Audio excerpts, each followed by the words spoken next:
The first thing Lila Bennett did after Damian Moretti chose her was choke on cheesecake. Not elegantly, not delicately. She actually choked. 1 second, she was standing beside the dessert table enjoying the first peaceful 30 seconds she'd had all evening. And the next, 200 people were staring at her. Lila coughed into her hand. Her eyes watered. The tiny silver fork nearly fell from her fingers. Across the garden, Damian Moretti was pointing directly at her, and nobody seemed interested in explaining why. Lila swallowed, looked behind herself. Nothing. She looked again. Still nothing. Just a 6-foot arrangement of white roses, a waiter carrying champagne, and an elderly man who immediately stepped sideways when he realized Damian's finger might possibly be pointing in his direction. Lila frowned, then looked down at the miniature raspberry cheesecake in her hand. Ah, that made more sense. The dessert. Of course, perhaps the owner of the estate wanted one. Strange way to request pastry. But wealthy people had been asking Lila for ridiculous things since 6 that morning. One woman had requested candles that smelled less financially anxious. Lila still didn't know what that meant. So she picked up another cheesecake, raised it toward Damian, and gave him a questioning look. The reaction around her was immediate. Someone gasped. A woman near the fountain whispered, "She thinks he wants the cake." Another woman whispered back, "Oh my God." Lila heard both. She slowly lowered the cheesecake. All right, apparently not the cake. Damian started toward her, and that was when the crowd did something Lila had never seen 200 wealthy people do efficiently. They moved. No instruction, no confusion, no arguments. A path simply opened through the center of the garden. Damian Moretti walked through it. Black suit, black shirt, no tie. Tall enough to make half the men around him look unfairly assembled. Broad shoulders, dark hair, expression calm enough to be concerning. Behind him came 2 men Lila had seen around the estate all evening. Security. Definitely security. The kind of security that did not look as though their employment involved checking invitations. Lila stared, then quickly looked down at herself. Pink evening gown. Fine. Shoes. Fine. Name badge. Gone. Good. Cheesecake cream. Oh. Lila touched her cheek. There was cream on it. Wonderful. Of all the moments in her 29 years of life, for fate to suddenly develop an interest in her, it had selected one where she was wearing dessert. Her phone vibrated inside her clutch. She ignored it. It vibrated again. Ignored. Again. Lila closed her eyes. Aunt Gloria. It had to be Aunt Gloria. No other human being could create urgency through vibration alone. Damian was getting closer. Lila wiped her cheek. A waiter passing beside her glanced over. Lila caught him. "Gone?" The waiter looked at her face, then immediately looked frightened. Not because of the cream, because Damian Moretti was now approximately 12 feet away. Lila pointed at her cheek. The waiter nodded too quickly. She wiped again. He shook his head. Wrong direction. She wiped the other side. His eyes widened. Apparently worse. Lila sighed. "You've been extremely helpful." The waiter abandoned her. Actually abandoned her. He walked away, carrying his tray like a man escaping an active crime scene. Lila stared after him. Traitor. Then Damian stopped in front of her. The entire garden seemed to lean closer. Lila looked up. And up. Good Lord. Photographs had been misleading. The man was annoyingly handsome. Not friendly handsome. No. Damian Moretti looked like someone had taken every warning sign Lila's mother had ever given her about men, put them into an expensive black suit, and added excellent bone structure. His eyes moved briefly to the cheesecake, then to Lila. She raised it again. Just in case. Raspberry. Nothing. I can get you chocolate. A man standing several feet behind Damian suddenly turned his face away. His shoulders moved. He was laughing. Lila saw him. So did Damian. Damien didn't even turn around. Luca. The man's shoulders stopped moving. Mostly. Lila's eyebrows lifted. Interesting. Apparently the terrifying man had a friend with poor survival instincts. Damien looked back at her. I wasn't pointing at the cheesecake. Lila nodded slowly. Yes, I've gathered that. She looked behind herself one more time. Damien watched her do it. There is nobody behind you. I like to verify information. You've verified it 3 times. So you've been counting. Something happened to his expression. Tiny. Almost nothing. But Lila saw it. A flicker near his mouth. She narrowed her eyes. Did you almost smile? No. You did. No. The man behind him made another sound. This time, Lila was certain it was laughter. Damien didn't look at him. Lila did. He agrees with me.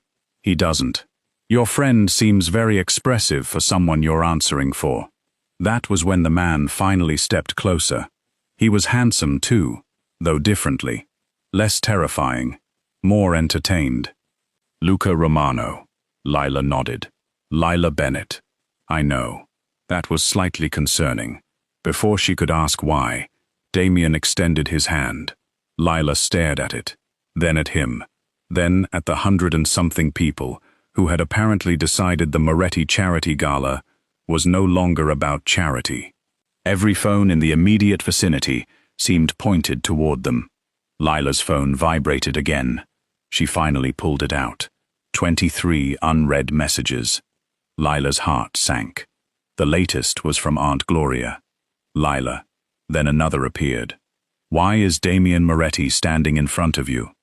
Lila's eyes widened. How? Another message. The internet moves fast.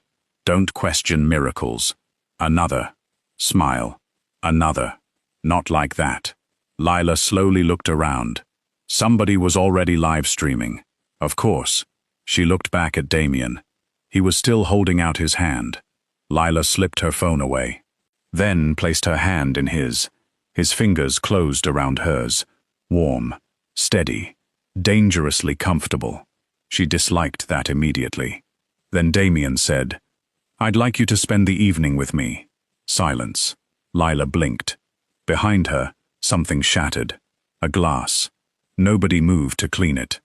Lila's event planner soul screamed. Her eyes shot toward the sound.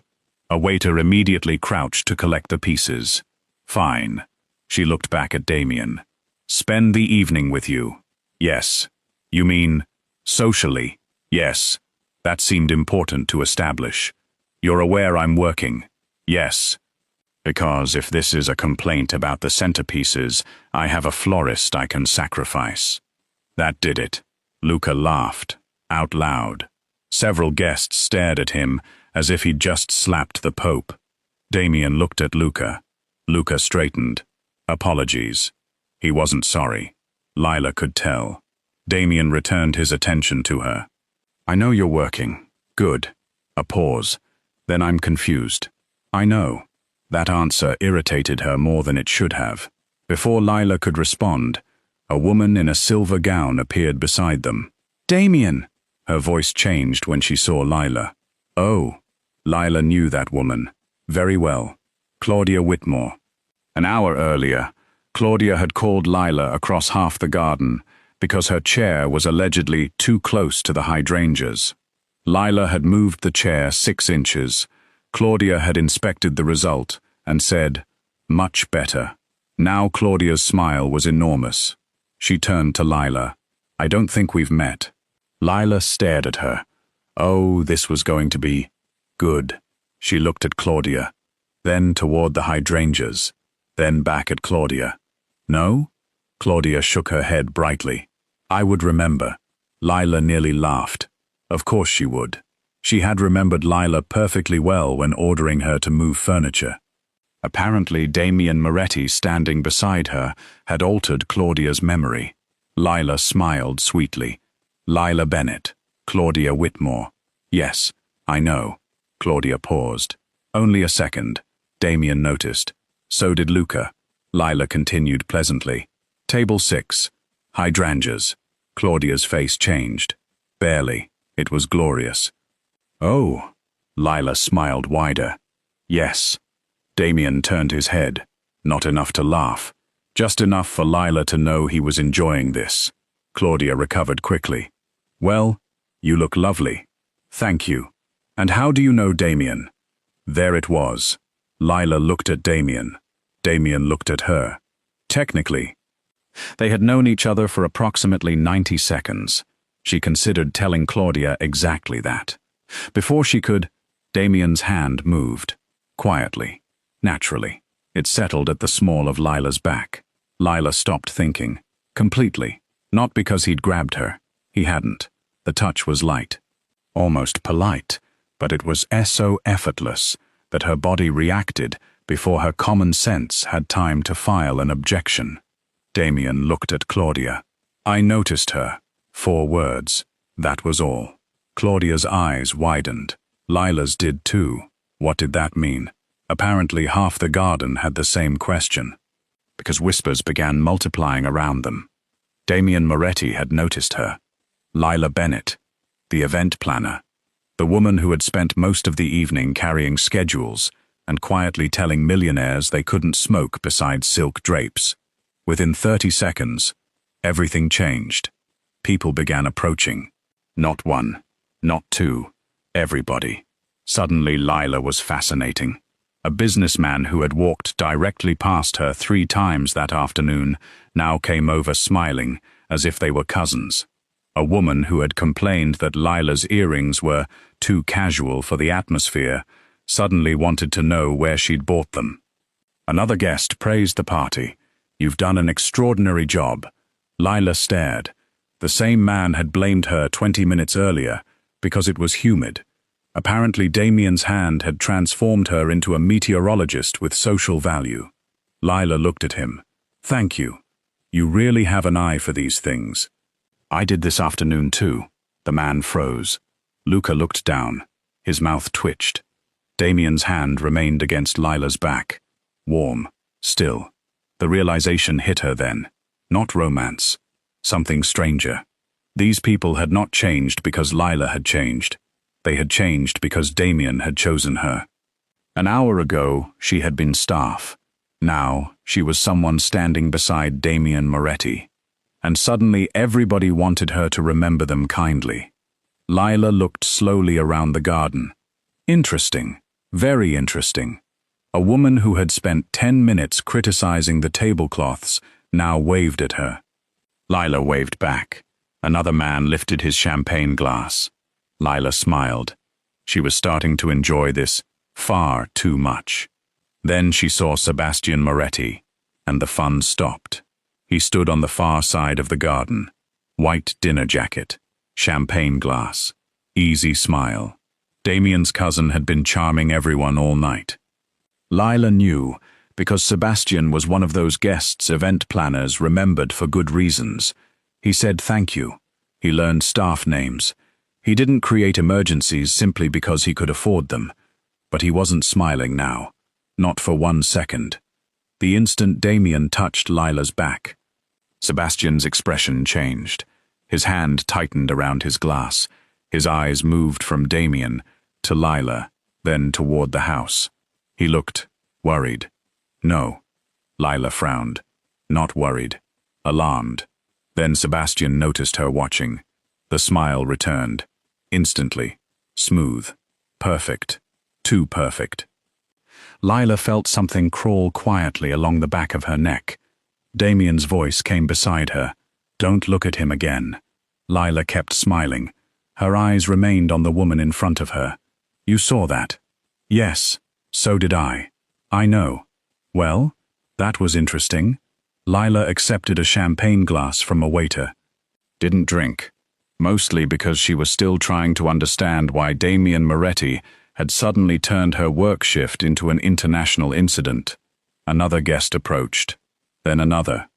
Damien endured perhaps 3 minutes, then leaned slightly toward Lila. Walk with me. His mouth was close enough to her ear that several nearby women visibly noticed. Lila's pulse did something irritating. She kept her expression composed. Is this part of whatever you're doing? Yes. Do I get to know what you're doing? Yes. When? When people stop listening.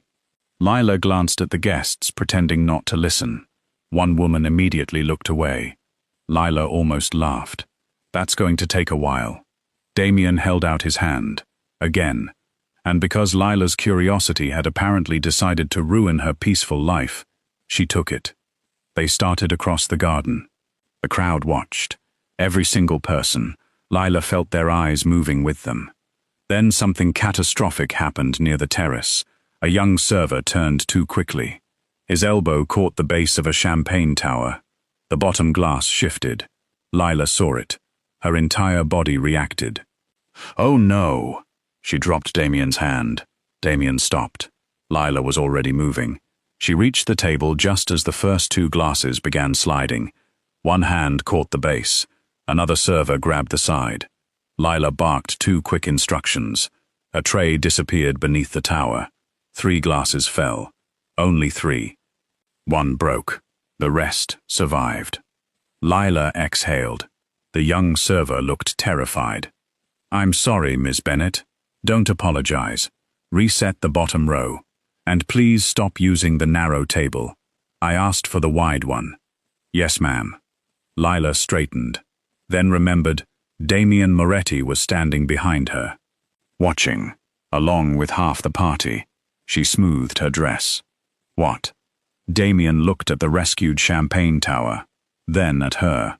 You abandoned me. It was falling. I noticed. Then why didn't you catch it? Luca made a sound somewhere behind them. Lila turned. He was laughing again. She pointed at him. I like him. Damien's expression flattened. That will pass. It hasn't for you. Luca stopped laughing. Lila looked between them. Oh, that's adorable. Neither man appreciated that. Excellent. She took Damien's arm again. Continue.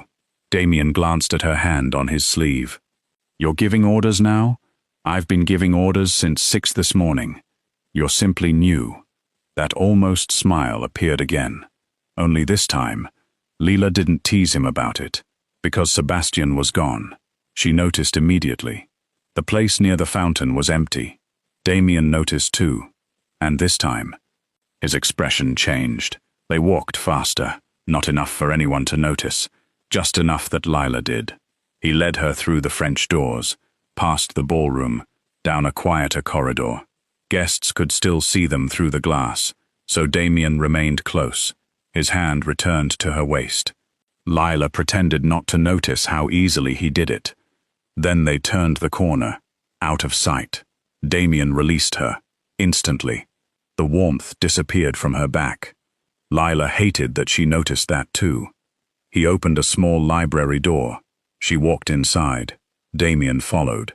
The door closed. And everything changed. No crowd, no cameras, no smiles, no touching. Damien Moretti turned toward her, and Lila suddenly understood that whatever had happened outside had not been spontaneous. She folded her arms. All right. Damien said nothing. Lila waited. Still nothing. She frowned. You've pointed at me in front of half the city, destroyed my aunt's remaining common sense, caused Claudia Whitmore to forget we met 47 minutes ago, and made 3 women near the fountain look like they want my address for criminal reasons. A beat. I feel I've earned an explanation. Damien looked toward the closed door, then back at her. I chose you because Sebastian wouldn't expect it. Lila's amusement faded. Expect what? Me to get married? Silence. Lila stared at him, then laughed once. He didn't. Her laugh disappeared. Oh. Damien was serious. Very. She pointed toward herself again. You? Yes? Married? Yes? To me? If you agree. Lila blinked, then looked around the library. Perhaps there was another woman hiding behind a bookshelf. At this point, she refused to rule anything out. Damien continued. It wouldn't be real. That somehow made the conversation both better and much worse. A fake marriage. Engagement first. Obviously, we should maintain standards. His eyes narrowed slightly. Lila began pacing. No. Wait. You don't know me. I know enough. That is the sentence serial killers use before documentaries. Damien ignored that. I know you're observant. Lila stopped. I know you noticed the server using the wrong corridor earlier. Her expression changed. I know you noticed Sebastian's reaction tonight. Silence. I know you remembered Claudia Whitmore, even though she didn't remember you. That wasn't difficult. For you. Damien stepped closer. You notice people when they don't think you're looking. Lila said nothing. More importantly, his voice lowered. They behave differently around you. Something shifted. Now she understood why he had watched the crowd after choosing her. You were testing them. Yes. And Sebastian failed. Possibly. Lila looked toward the library doors. The humor was still there, but underneath it, something had teeth. What does marriage have to do with your cousin? Damien was quiet for a moment. Then he told her. Not everything. Enough. His older brother Adrian had died 18 months earlier. Car accident. Except Damien did not believe it was an accident. Adrian had discovered money disappearing from several legitimate Moretti businesses. Then he died. Afterward, Sebastian gained temporary control over part of the family trust. Millions. Influence. Voting authority. Authority he would lose the moment Damien married. Lila stared at him. Then it clicked. You're not looking for a wife. No. You're setting a deadline. Damien's eyes held hers. Yes. There it was. The dangerous game. Announce a sudden engagement. Move toward a wedding. And make whoever killed Adrian believe time was running out. Then wait. Lila rubbed her forehead. Aunt Gloria sends me to find a husband one time. Damien's mouth twitched. Lila pointed at him. Don't. The twitch disappeared. I'm serious. So am I. I'm supposed to find a dentist, maybe an accountant. At worst, somebody who owns an unreasonable number of golf shirts. She gestured around the library. Not uncover a possible murder conspiracy before midnight. Damien almost smiled again. Lila ignored it, because suddenly she remembered something.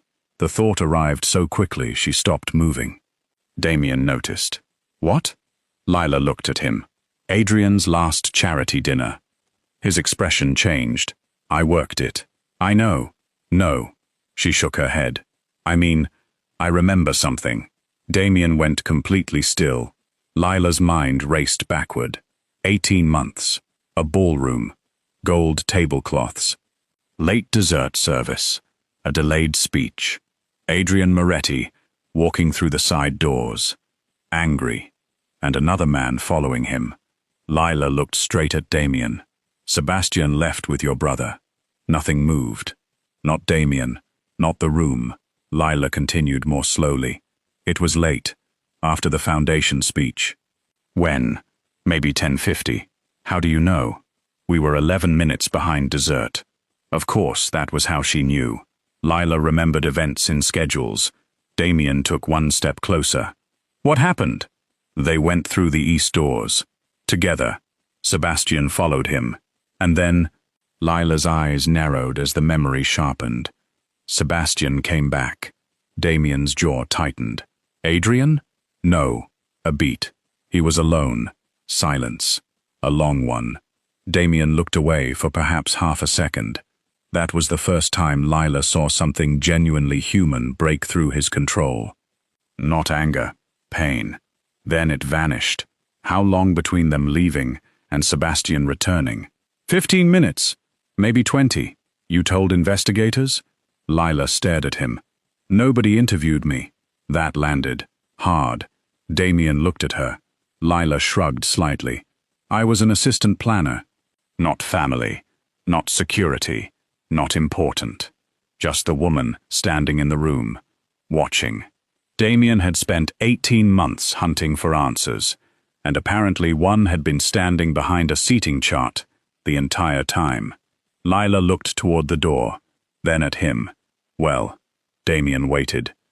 I suppose that makes this slightly more difficult to walk away from. His gaze sharpened. You can still walk away. That surprised her.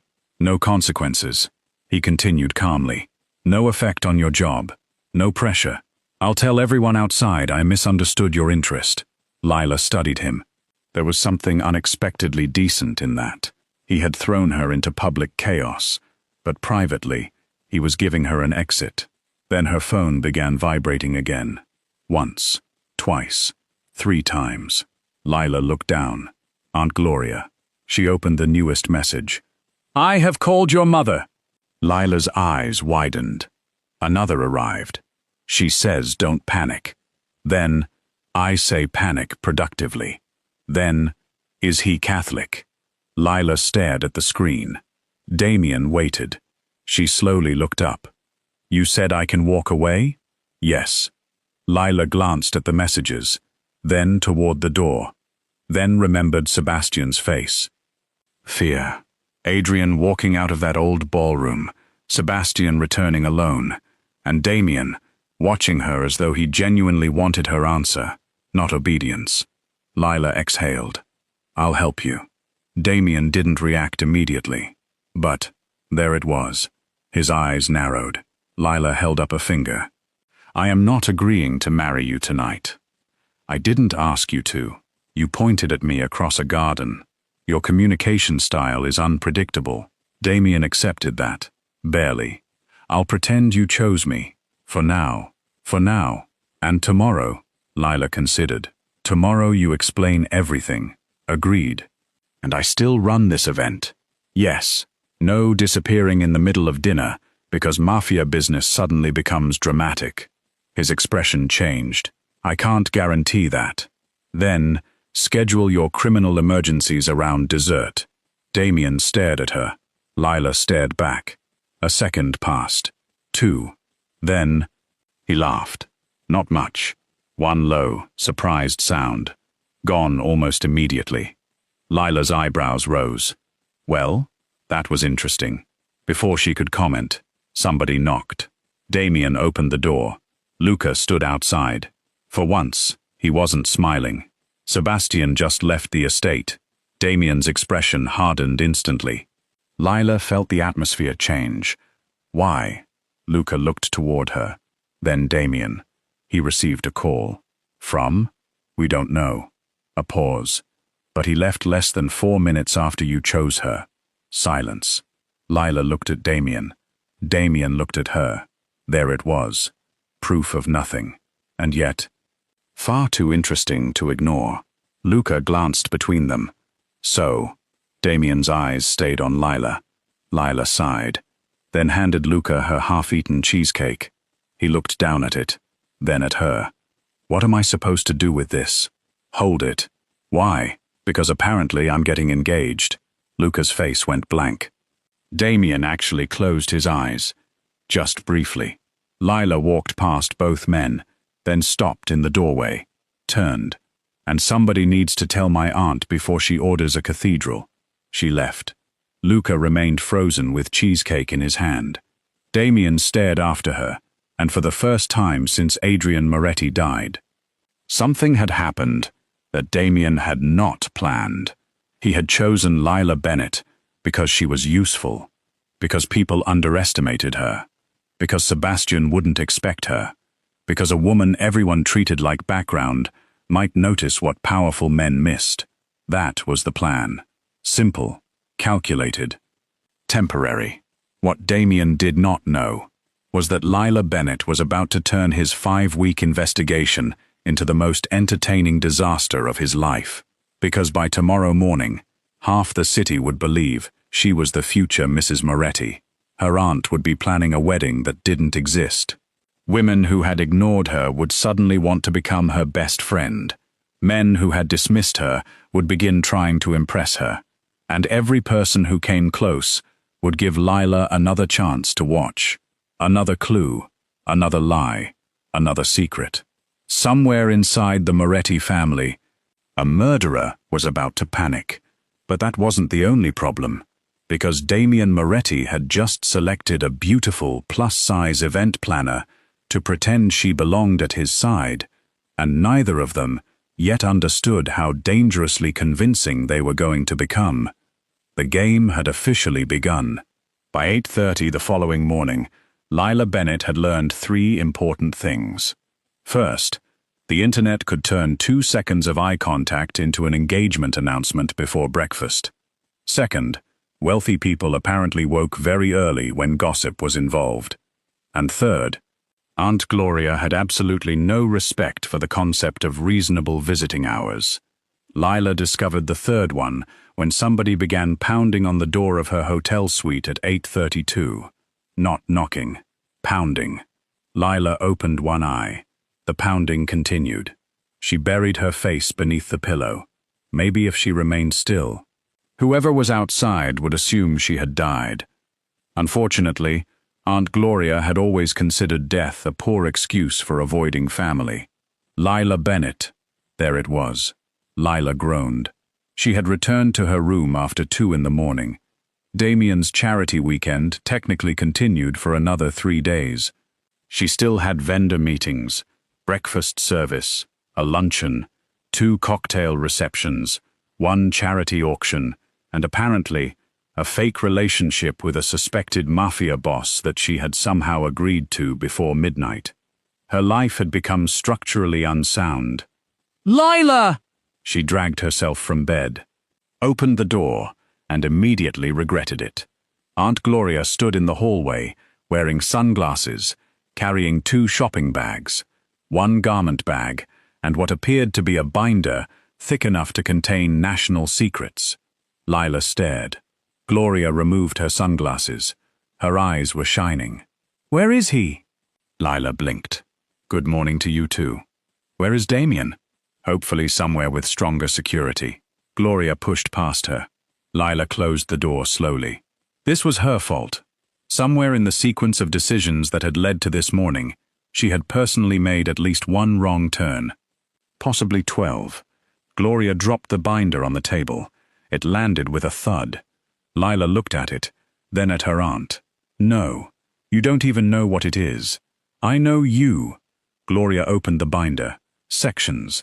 Color-coded. Of course. Flowers. Venues. Dresses. Guest lists. Lila stared in horror. "You made this overnight?" "Don't be dramatic. It's 8:30. I started before bed. That makes it worse." Gloria ignored her. She pulled out a photograph of an enormous white cake. Lila held up both hands. "Stop." Gloria stopped. Slowly. Lila took a breath. She could not tell her aunt the truth. That had been one of Damien's very clear requirements.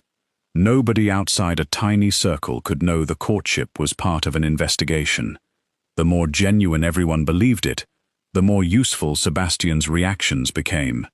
Unfortunately, Aunt Gloria believed things with the force of natural weather. Lila tried a different approach. "Nothing has happened." Gloria stared. "You were photographed holding hands with Damien Moretti. That is not legally binding." He put his hand on your waist. "Still not legally binding." He looked at you. Lila frowned. "Men do occasionally do that. Not that man." Gloria had a point, an irritating point. Lila walked toward the coffee machine. "I agreed to spend time with him." Gloria went silent. That was far more frightening than shouting. Lila glanced back. Her aunt was smiling. Slowly. The smile of a woman whose patience had finally been rewarded by the universe. "Oh no." Gloria hugged her. Hard. Lila nearly dropped the coffee capsule. "My baby. I'm 29. My baby. Auntie. I knew it." Lila pulled back. "You knew what?" "That you needed to stop dating men who use podcasts as personalities." Lila opened her mouth, closed it. "Unfortunately, that particular criticism was historically supported," Gloria continued.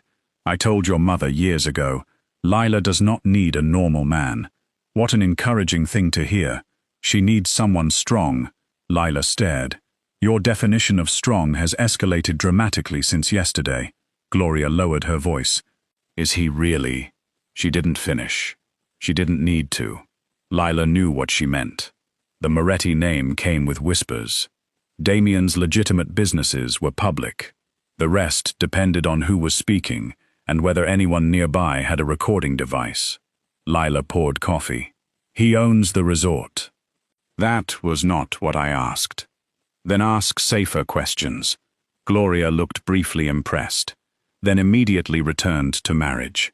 By 9:15, Lila had rejected 3 veil options for a wedding that did not exist, confiscated Gloria's binder, hidden the garment bag in the closet, and discovered that somebody had sent an enormous arrangement of white roses to her suite. The card read, "For the woman everyone is suddenly talking about. DM." Lila stared at it. Gloria screamed. Not metaphorically. Actually. Lila closed her eyes. Perfect. Damien was apparently committed to realism. The flowers were beautiful. That annoyed her too. Aunt Gloria began photographing them from 6 angles. Lila checked the clock. She had a 9:30 production meeting. Work. Real work. Wonderful. She could return to schedules, tables, lighting, things that made sense. 5 minutes later, she walked into the resort's conference room and discovered that nothing made sense anymore. The room was already full. Florist, catering director, AV coordinator, security, guest relations, several assistants. Luca Romano sat at the far end of the table. He had a laptop open, a stack of security maps beside him, and the deeply suspicious expression of a man who had been awake for several hours, deciding Lila was going to complicate his life. Lila liked him already, professionally, possibly.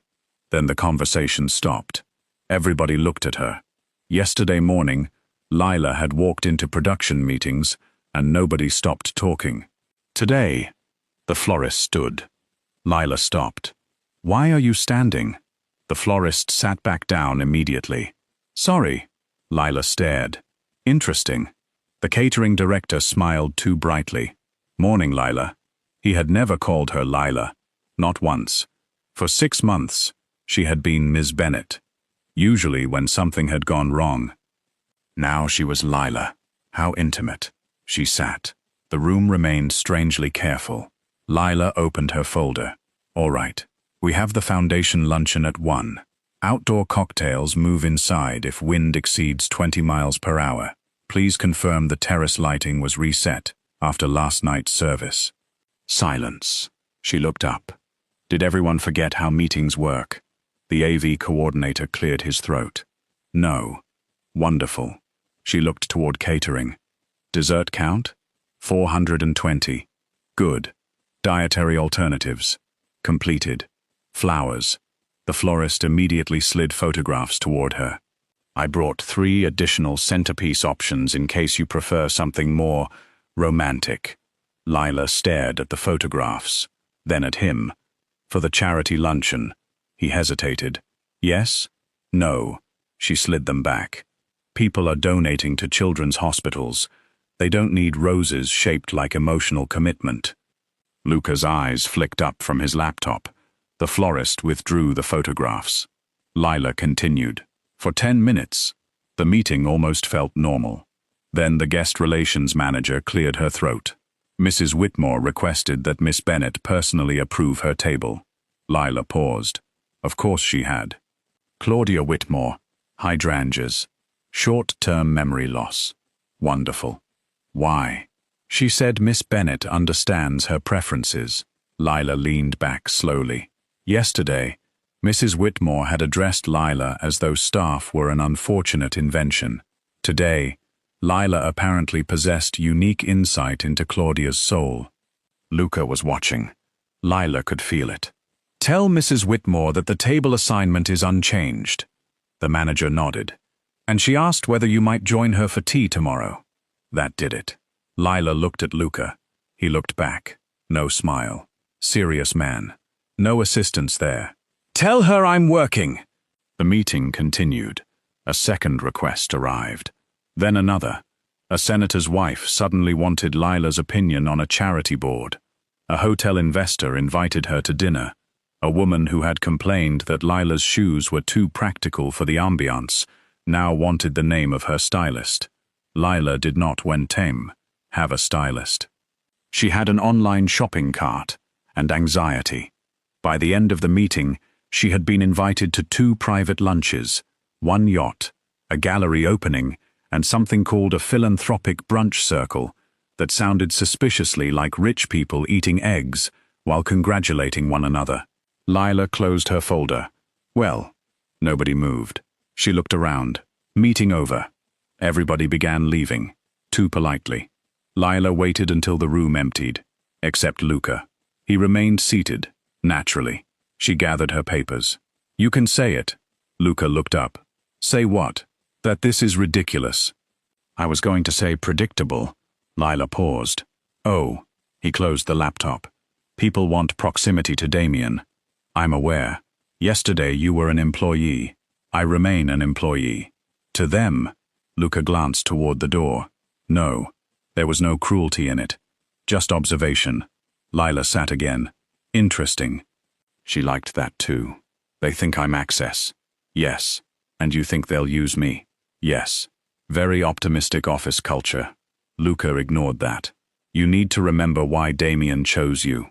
Lila's eyebrows rose. Do I? You're outside the family. Correct. Outside the organization. Correct.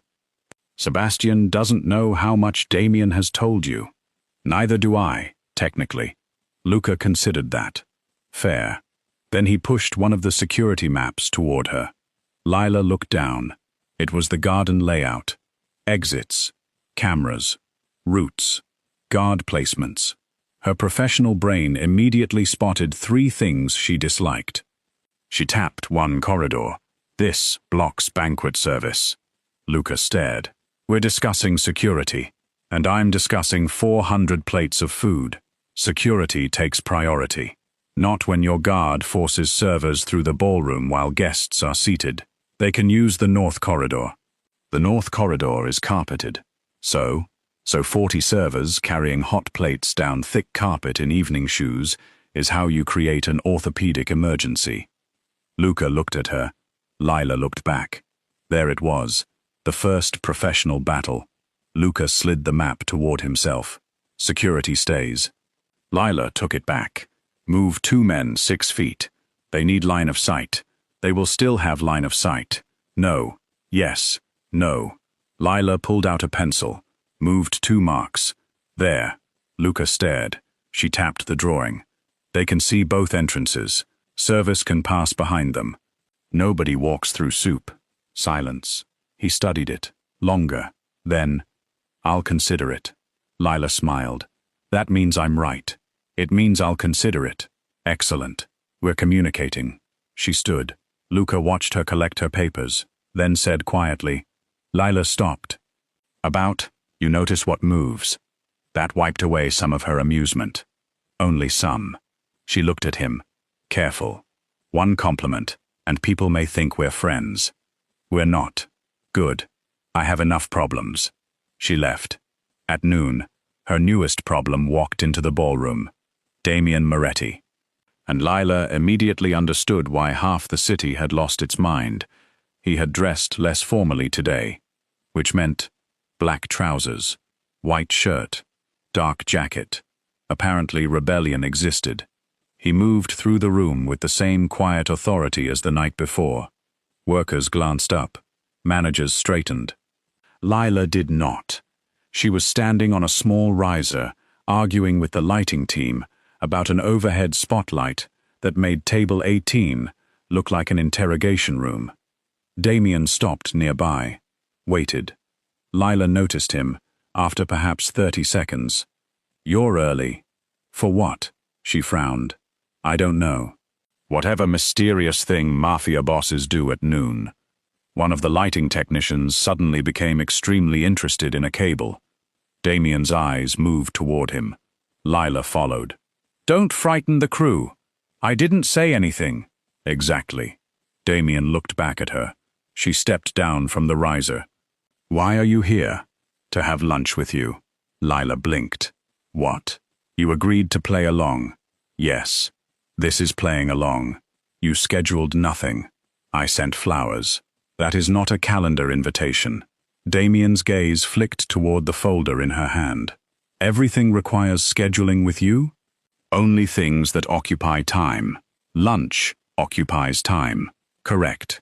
So schedule it. She stared. This man, this terrifying man, had just instructed an event planner to schedule his spontaneous courtship. Something about that was absurd enough to be delightful. She looked at her watch. I have 27 minutes. That specific? 28. Disappeared while you were being difficult. Damien almost smiled. Not quite. But Lila was beginning to recognize when he wanted to. They walked through the resort's private courtyard, and Lila prepared herself for awkwardness. It never arrived. That was problem number 1. Damien pulled out her chair. Not dramatically. Naturally. He asked whether she preferred sparkling or still water, because he'd noticed the night before she refused champagne while working. He remembered she had mentioned not eating shellfish because of an allergy. When the waiter offered a dessert menu, Damien ordered raspberry cheesecake without asking. Lila stared. He looked at her. What? You've become alarmingly efficient. At lunch? At pretending? Damien's expression changed slightly. Ah, there. The subject. He leaned back. We need people to believe this. I understand. So I paid attention. That should have been reassuring. It was not. Lila looked down at her glass. This is your professional skill? Yes.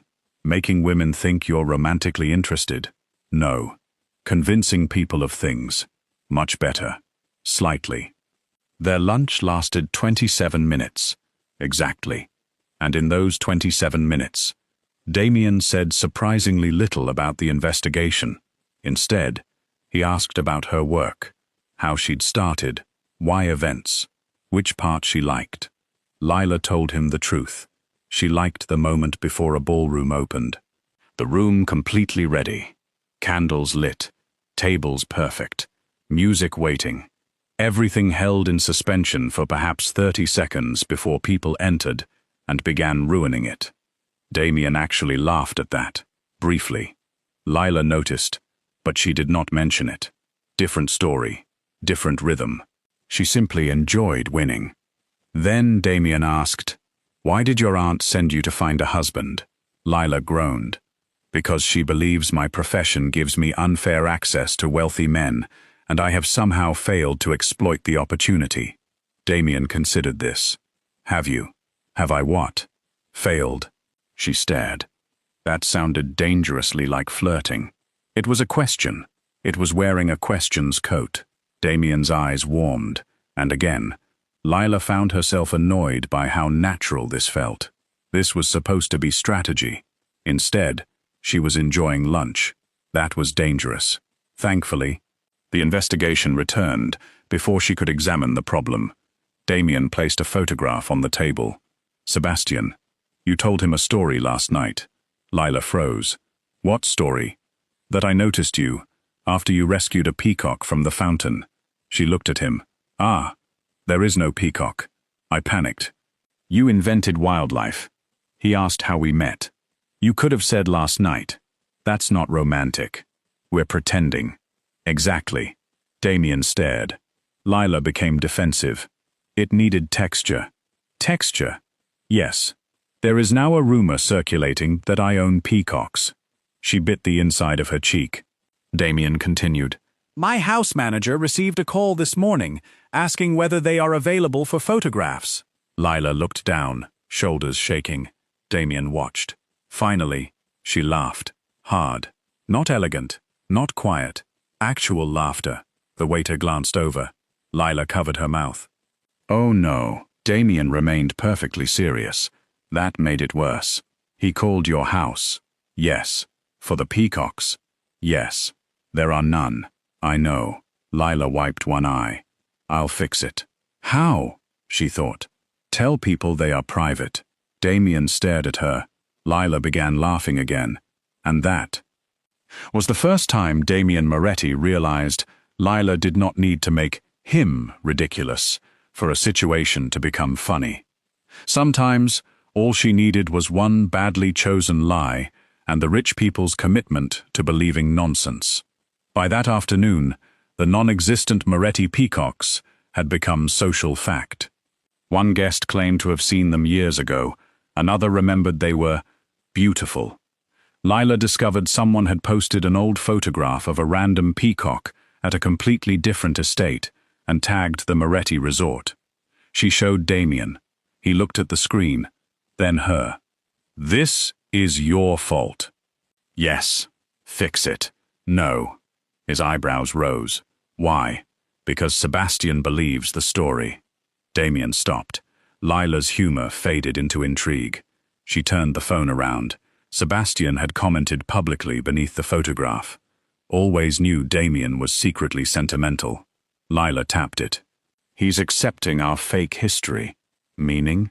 "If he was already suspicious that last night was planned, he'd challenge inconsistencies." Damien looked at her. "He's choosing to believe the romantic explanation. Or pretending to." "Exactly." The ridiculous peacock had become evidence. Lila smiled slowly. "I've accidentally weaponized poultry." "Peacocks are not poultry." She stared. "You know that?" Damien walked away. Lila followed. "Do you secretly have bird knowledge?" "No." "You sounded confident." "Lila, I'm simply trying to understand the man I'm apparently courting." Damien kept walking. But she caught it. That quiet warmth again. And somewhere under the laughter, the game moved forward. That night, Lila pulled the archived files from Adrian Moretti's last foundation event. Old schedules, vendor lists, security notes, transportation timings, room allocations, thousands of ordinary details. Nothing dramatic, which was exactly why she trusted them. People lied. Paperwork usually lied only when someone had deliberately altered it. At 1:17 in the morning, Lila found the first alteration. Adrian's car had originally been scheduled for the front entrance at 11:35 p.m. At 11:17, the pickup location changed. Rear service drive, authorization code, event operations. Lila stared. Her department had issued the code, except she knew the initials beside it. They belonged to a supervisor who had been off duty. Lila reached for her phone, stopped, looked at the time. 1:18 a.m., she considered Damien, then dialed. He answered on the second ring. No sleep in his voice. "Of course not." "Lila?" She stared at the document. "Your brother's car didn't leave from where it was supposed to." Silence. Then Damien's voice changed. "How do you know?" "Because someone changed the event schedule 18 minutes before he left." A pause. "And Damien?" "Yes?" "The authorization came from my department." The humor disappeared. Just for a moment. Because somewhere beneath the romance, beneath the ridiculous peacock, beneath the sudden social obsession with Lila Bennett, someone had used an event to move Adrian Moretti exactly where they wanted him. And Lila had just found the first real thread. By the third day, Lila developed a professional concern. Damien Moretti was too good at pretending to like her. This was not arrogance. It was data. She had expected stiffness. Awkward photographs, forced hand-holding, perhaps one painful public dinner where both of them looked like unwilling participants in a hostage exchange. Instead, Damien behaved like he'd been secretly studying romance, while everyone else assumed he was running organized crime. The problem began at breakfast. Lila arrived 10 minutes late because a florist had attempted to replace white garden roses with cream roses and insisted nobody would notice. Lila noticed. Obviously. She entered the private dining terrace, slightly irritated, and found Damien already there. He stood as she approached. She stopped. "What are you doing?" "Standing. I can see that." He waited. Lila looked at the chair, then him. "Oh." He pulled it out. She sat, annoyed, because it was smooth. No performance. No exaggerated gentleman routine. Just consideration. Then the server placed coffee in front of her. Exactly how she drank it. Strong. Little milk. No sugar. Lila stared at the cup. Then Damien. "You asked." "Yes." "When?" "Yesterday." "You remember?" "Yes." "Dangerous." She took a cautious sip. Perfect. Even more dangerous.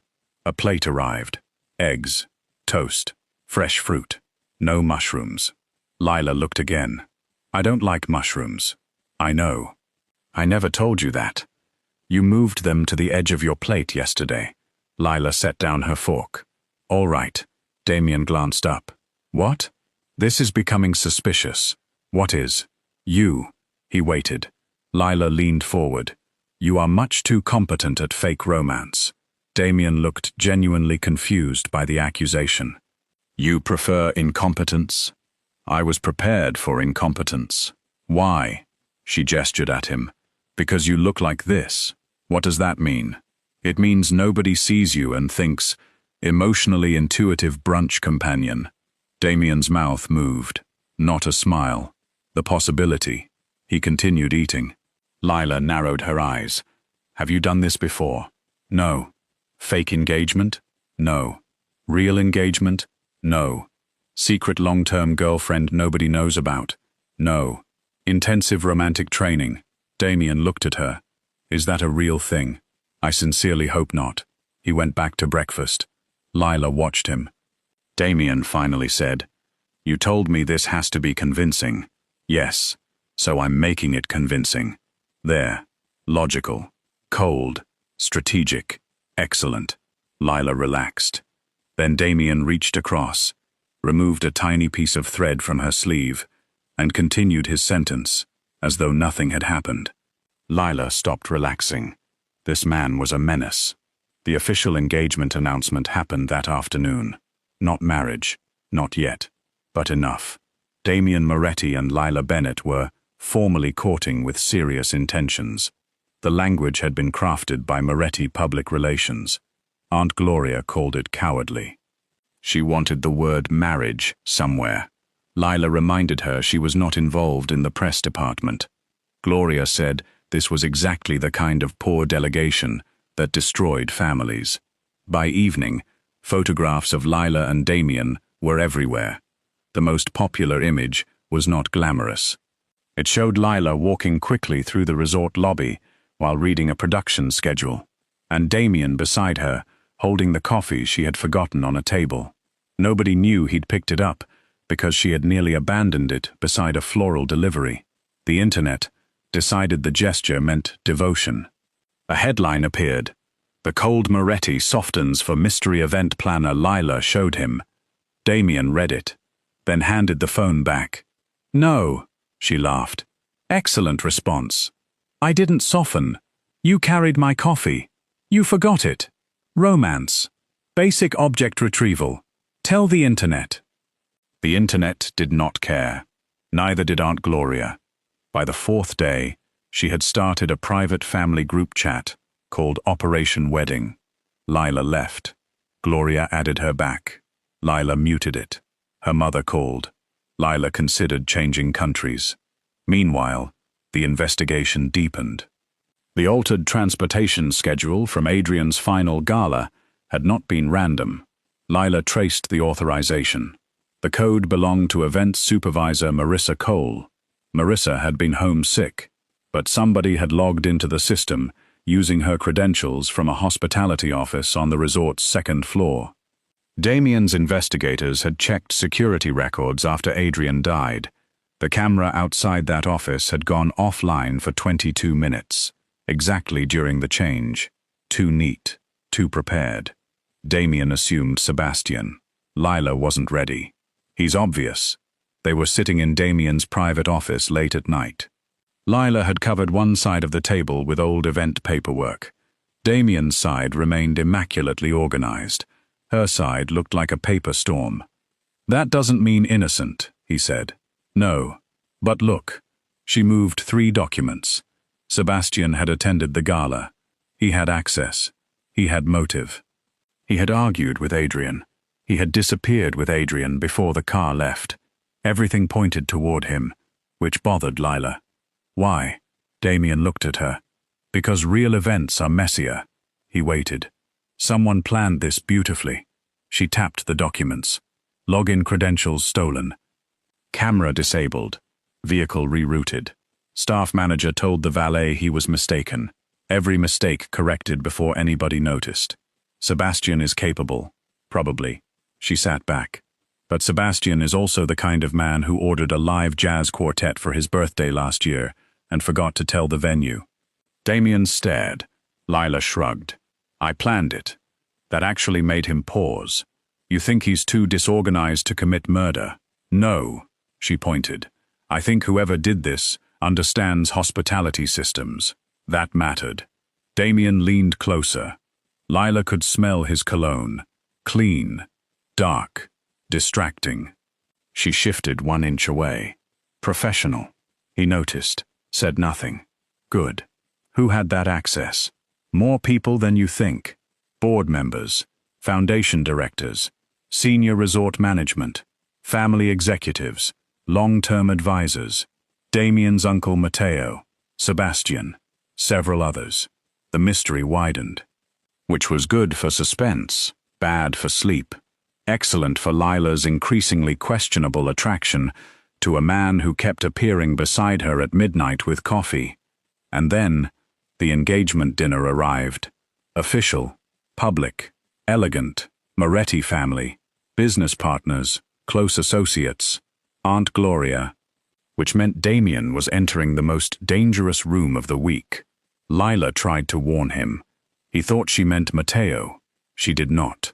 Aunt Gloria arrived, carrying a gift bag. She hugged Damien before anybody could intercept her. Damien's arms remained briefly at his sides. Then, to Lila's surprise, he hugged Gloria back. Properly. Lila watched. That was not in the plan. Gloria pulled away.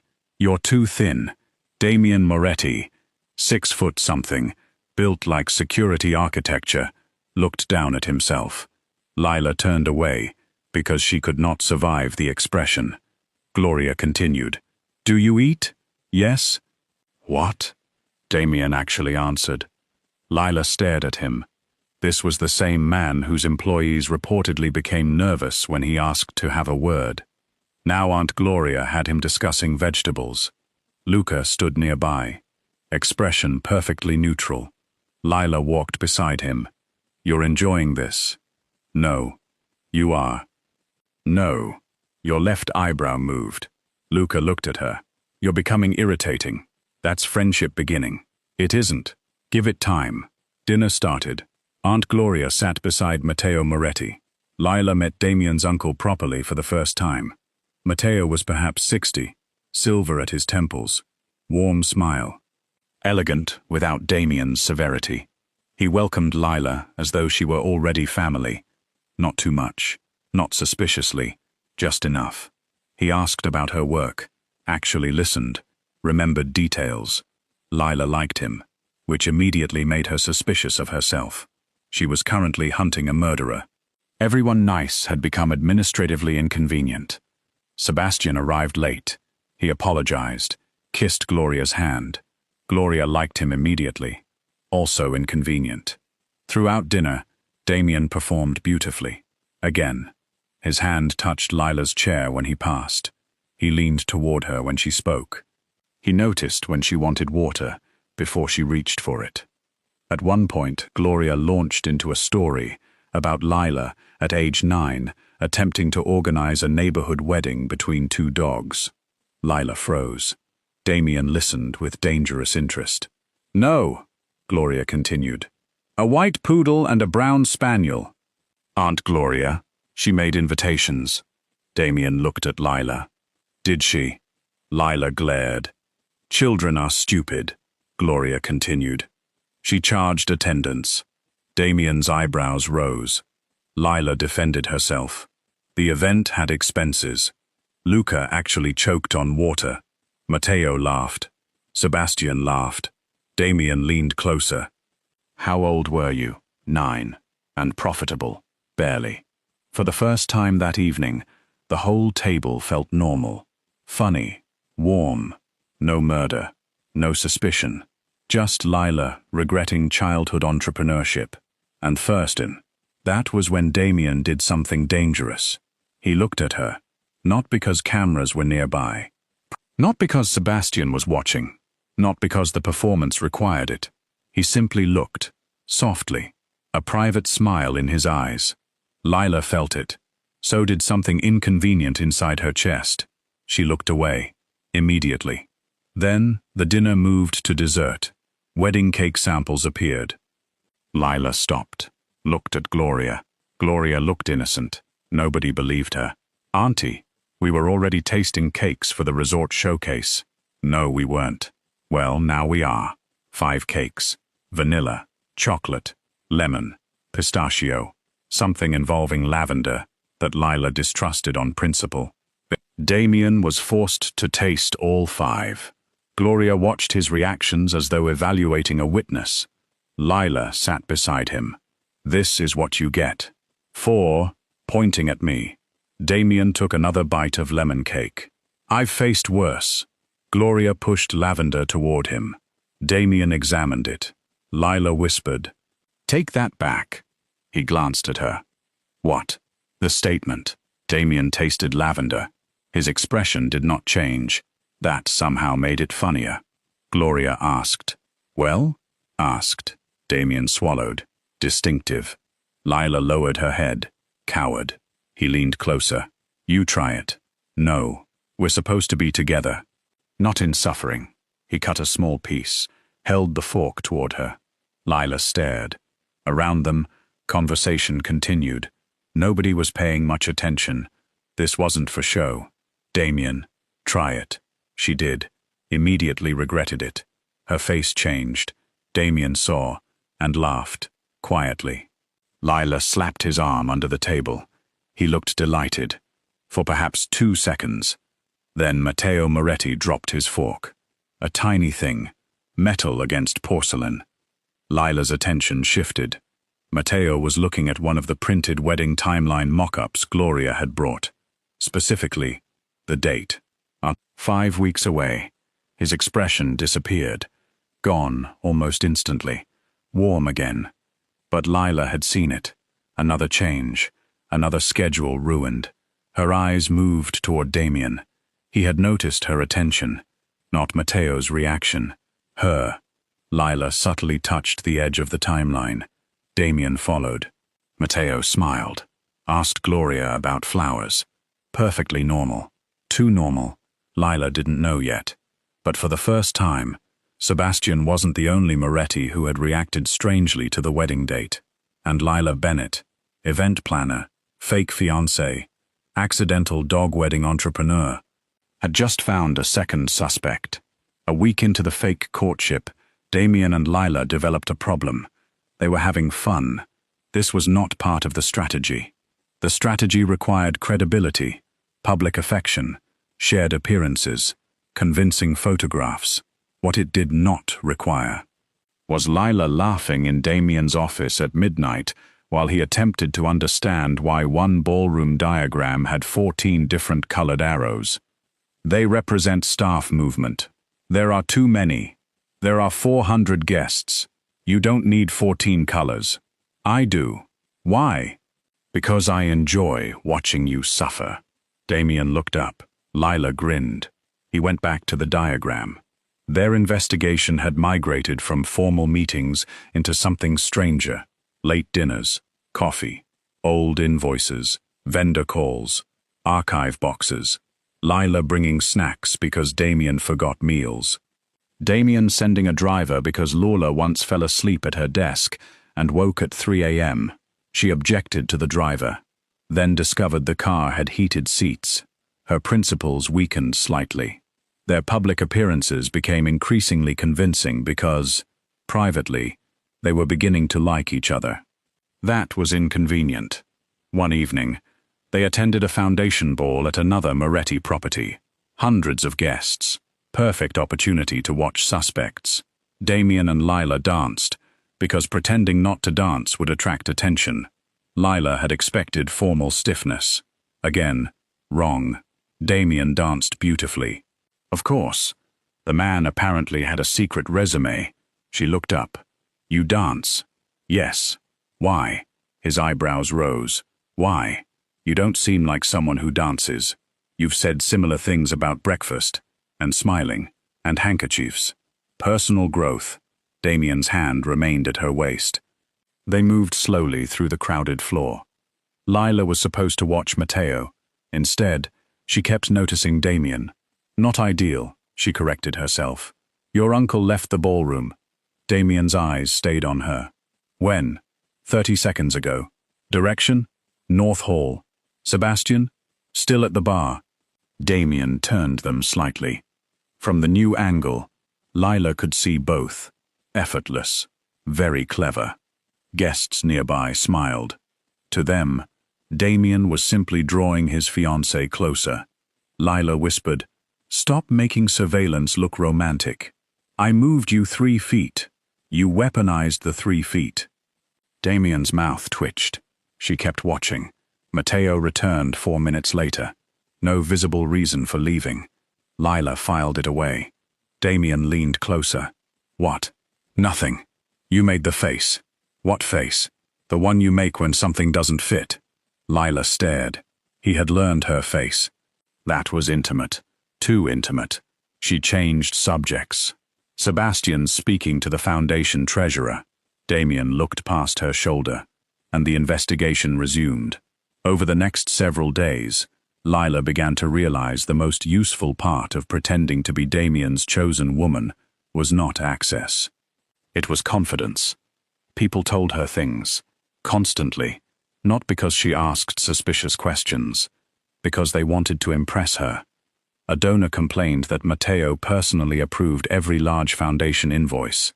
A hotel manager casually mentioned that Sebastian rarely handled operational details. A former assistant remembered Matteo changing room assignments himself because he liked things done properly. Interesting. Very interesting. Then Lila found the pattern. 3 Moretti events. 3 strange hospitality changes. 2 years. At the first, a visiting executive's room had been switched after check-in. Confidential documents disappeared. At the second, a political donor had been moved to a private dining room with someone he later claimed never to have met. Photographs eventually became blackmail material. At the third, Adrian's vehicle route changed. Different outcomes, same method. Hospitality access. Move people, move rooms, move schedules, create privacy, control who sees what. Lila spread the records across Damien's office floor. He entered, stopped, looked down. Why are my files on the floor? Because your table is too small. My table seats 12. Exactly. He stared. Lila waved him over. Come here. Damien actually obeyed. That had become another tiny development nobody discussed. She pointed. Look at these events. He crouched beside her. 3 dates, 3 properties, 3 operational changes. You see it. Damien studied. Matteo attended all 3. So did Sebastian. Yes. But Sebastian had no system access. He could have instructed someone. Possibly. Lila moved another sheet. Matteo chaired the Hospitality Foundation. Damien went quiet. She saw his resistance immediately. Not anger. Emotion. Matteo had helped raise him. He did not want this line of inquiry. Lila softened. I am not saying he's guilty. Damien nodded. She continued. But somebody has been using events the way other people use dark alleys. That caught him. Explain. Events create chaos. Lila sat back against the sofa. Hundreds of people. Temporary staff. Last-minute changes. Guests moving constantly. Someone changes a room. Nobody questions it because they assume the planner did it. Someone moves a car. Nobody questions it because transportation is always changing. Someone enters a service corridor. Everyone assumes they belong there. Damien understood. Cover. Perfect cover. She looked around at the files. And whoever did this knows exactly how hospitality works. Silence. Then Damien said, You're good at this. Simple. No flirting. No performance. It hit harder than she expected. Lila looked at him. So are you. He considered. At murder investigations? At listening when I disagree with you. Damien's expression changed slightly. Most people don't. No. Why? They think disagreeing with me is dangerous. Lila smiled. That's because you look like consequences. Damien actually laughed, and the room relaxed. For perhaps 5 minutes. They stopped working. They ate cold pasta from takeout containers. Lila told him about a wedding where a bride discovered the groom's second phone 30 minutes before the ceremony. Damien asked what she did. Lila said she moved the speeches earlier because lawyers had arrived. He stared. She shrugged. Event planning. He told her about Luca accidentally locking himself in a wine cellar at 19. Lila nearly fell sideways laughing. Damien immediately regretted sharing. She demanded details. He refused. She threatened to ask Luca. Damien said Luca would deny everything. Lila promised to bring wine. The conversation drifted. Family, work, childhood. Nothing important, which made it more important. At some point, Lila realized she had stopped seeing Damien as a mafia boss. Not entirely. One did not forget shoulders like those arrived with reputational consequences. But she saw the man beneath it now. Disciplined, funny in tiny doses, deeply loyal, still grieving, surprisingly patient. And Damien, whether he admitted it or not, had stopped seeing Lila merely as the woman nobody watched. He watched her constantly. Not surveillance. Attention. There was a difference. The first almost kiss happened 3 nights later. It wasn't planned. It wasn't public. And nobody was trying to make Sebastian jealous. They were standing inside an empty ballroom at 1 in the morning. Lila had been checking the rehearsal layout. Damien had come to bring her the archive files she'd requested. Music from a staff soundcheck played softly through the speakers. Lila stood in the center of the empty dance floor. Damien approached. You're still working. So are you. I was looking for you. That sounded romantic. It wasn't intended romantically. Work on delivery. He handed her the file. She took it. Neither moved. The ballroom was enormous without guests. Lights low, tables half finished, flowers not yet placed. That quiet moment Lila loved, before an event became an event. Damien looked around. This is your favorite part. She glanced at him. You remembered. Yes. There it was again. That irritating competence. Lila smiled. 30 seconds before people ruin it. Damien looked at her. Dance with me. She froze. There is nobody here. I know. Then why? He held out his hand. No reason. That was the problem. No audience. No suspect. No cameras. No reason. Lila took his hand, because apparently intelligence had limitations. They moved slowly across the empty ballroom. No performance. No whispers. No investigation. Damien's hand rested against her waist, Lila's palm against his shoulder. He looked at her. She looked back. And for the first time, the silence between them felt less like caution and more like anticipation. Damien lowered his head slightly. Lila didn't move. 1 second. 2. Then, a microphone screamed through the speakers. Both jumped. An unseen technician cursed from somewhere backstage. Lila burst out laughing. Damien closed his eyes. The moment was dead. Completely. Murdered by audio feedback. Lila leaned against him, laughing. I am sorry. You aren't. No. Damien looked toward the ceiling. The technician shouted another apology. Lila laughed harder, and somehow, the interruption made the unfinished kiss more intimate rather than less, because now they both knew something was there. They simply had not decided what to do about it. The next morning, Lila weaponized the wedding planning, not romance, information. She prepared different versions of harmless details. 3 potential rehearsal locations, 3 ceremony times, 3 florist names. Each version went to a different Moretti relative. If one leaked, she would know where it came from. Damien studied her plan. You've done this before? No. That is concerning. Thank you. Within 48 hours. One fake rehearsal location appeared in a society blog. The location had been told to Matteo Moretti. Lila stared at the screen. Damien stood beside her. Neither spoke. For the first time, the dangerous game shifted completely.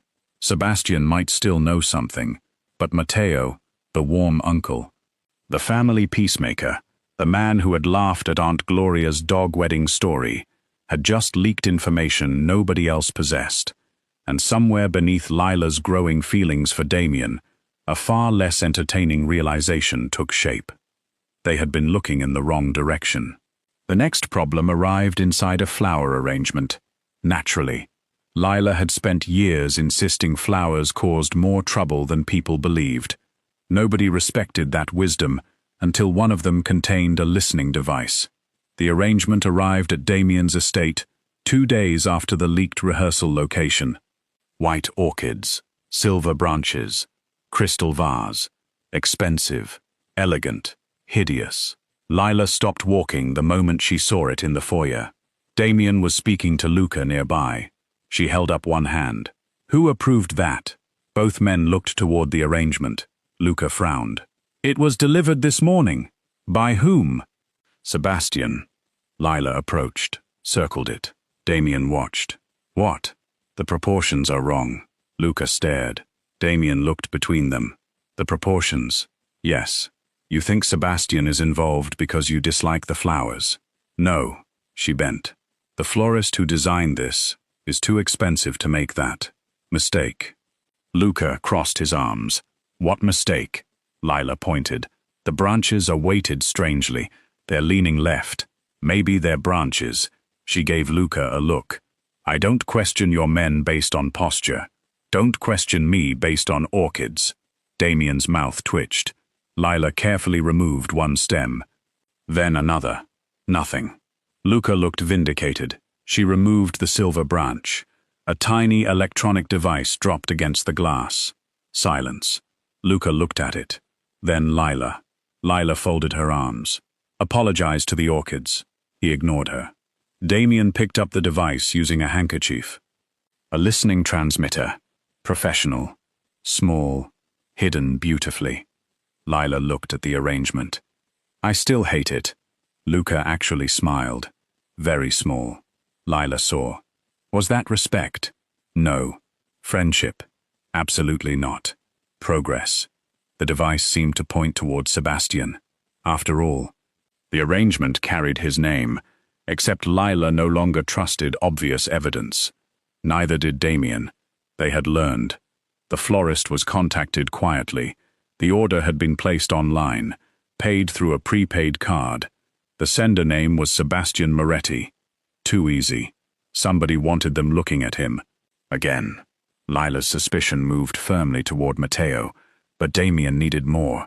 Emotion demanded more, and Lila understood. So she did what she understood best. She created an event. A pretend event inside the real wedding preparations. 3 vendors received slightly different security information. 2 family members received fake logistical complaints. Matteo received a harmless concern that one private service corridor would be closed on the wedding day. Sebastian received a different corridor. Luca received the actual plan. Then they waited. The results were hilarious. Because wealthy people, Lila discovered, were terrible spies.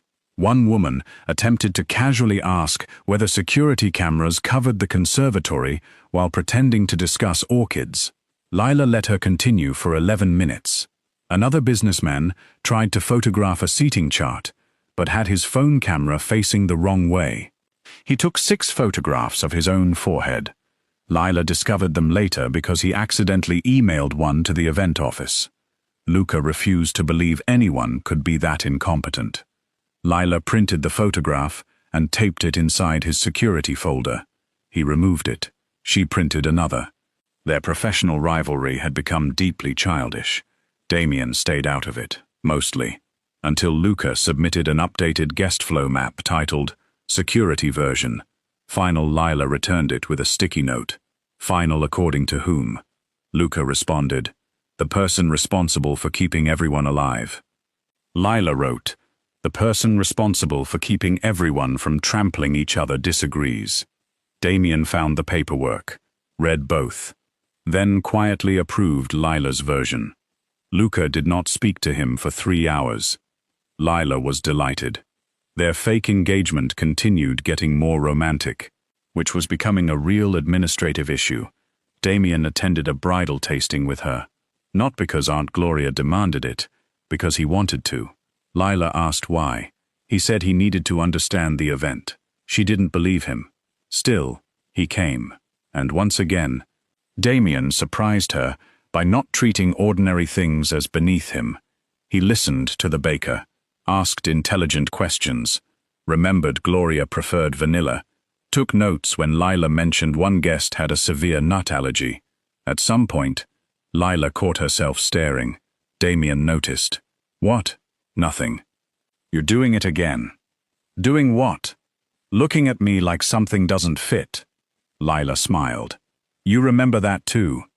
Yes. She looked at the cake samples, then him. I thought you'd be bad at this. Wedding cake. Normal life. He went quiet. That answer had slipped out more honestly than she intended. Lila continued. You're Damien Moretti. I know. People are scared of you. I know. You run many things. Very diplomatic. I try. She looked at him. But you're good with my aunt. She asks direct questions. You like that? Yes. Lila understood. No games. No fear. No performance. Gloria simply wanted to know whether he ate vegetables. Damien found that refreshing. Lila smiled. Then Aunt Gloria entered carrying another folder. Damien's expression changed. Lila burst out laughing. Even powerful men had limits. The romantic turning point came that evening. No danger. No suspects. No strategy. Lila was exhausted. She had spent 12 hours managing vendors. A seamstress had altered the wrong dress. A florist had accidentally ordered 600 ivory roses instead of 400. One guest had requested a private helicopter transfer to an event taking place 19 minutes away by car. Lila returned to Damien's estate and found dinner waiting. Nothing elaborate. Pasta, bread, salad, no staff hovering. Damien sat across from her. He didn't ask about Matteo. He didn't ask about Sebastian. He simply said, eat. Lila was too tired to argue. After 10 minutes, she realized he'd ordered from the small Italian restaurant she'd mentioned liking near her old apartment. Her favorite dish. She looked at him. You're doing it again. What? Being suspiciously thoughtful. Eat. Very romantic response. Lila. She smiled, then ate. They talked. Nothing consequential. She told him about a bride who once changed her entire wedding color palette because a psychic disliked blue. Damien told her about Luca attempting to learn golf for a business meeting and hitting a ball through a restaurant window. Lila nearly dropped her fork. Damien made her promise not to repeat it. She promised nothing. The evening ended on the terrace. Quiet. City lights beyond the trees. Lila leaned against the railing. Damien stood beside her.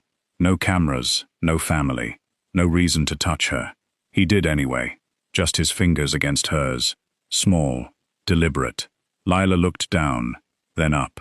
Is this part of the performance? No. There. Simple. Her heart behaved terribly. Damien turned toward her. I should tell you something. Lila's humor vanished. He looked unusually uncertain. That alone was enough to scare her. I stopped thinking of you as part of the plan. She swallowed. When? I don't know. That's inconvenient. Yes. Very inconvenient. Lila looked away, then back. I've been having a similar administrative problem. Damien smiled. Not the public one. Not the controlled, almost smile. Real. Lila's chest tightened. Then he kissed her. No cameras. No audience. No 3-second agreement. No strategic reason. Just Damien. Just Lila. Low. Certain. The kind of kiss that made an intelligent woman briefly wonder whether being able to think was actually overrated. Lila's hand moved against his chest. Damien pulled her closer, and for several seconds, the murder investigation ceased to exist. Then, Lila's phone rang. She stopped. Damien did not immediately move away. The phone rang again. Lila glanced down. Vendor. Damien looked at the screen, then at her. If you answer that, she smiled. What? I may become genuinely offended. The phone rang a third time. Lila stared at it, then Damien. This was difficult. He looked appalled. Seriously? She laughed, declined the call. Damien looked satisfied. Then the phone rang again. Lila groaned. It's probably important. It is 9:45. Florists have no respect for time. He stepped back. Answer it. Lila did. 30 seconds later, she looked horrified. What? She covered the phone. They ordered burgundy. Damien stared. For what? The rehearsal dinner. Is that bad? Lila looked at him like he'd asked whether gravity was optional. We selected plum. Damien slowly nodded. Of course. Lila returned to the call. Damien turned toward the city, laughing quietly.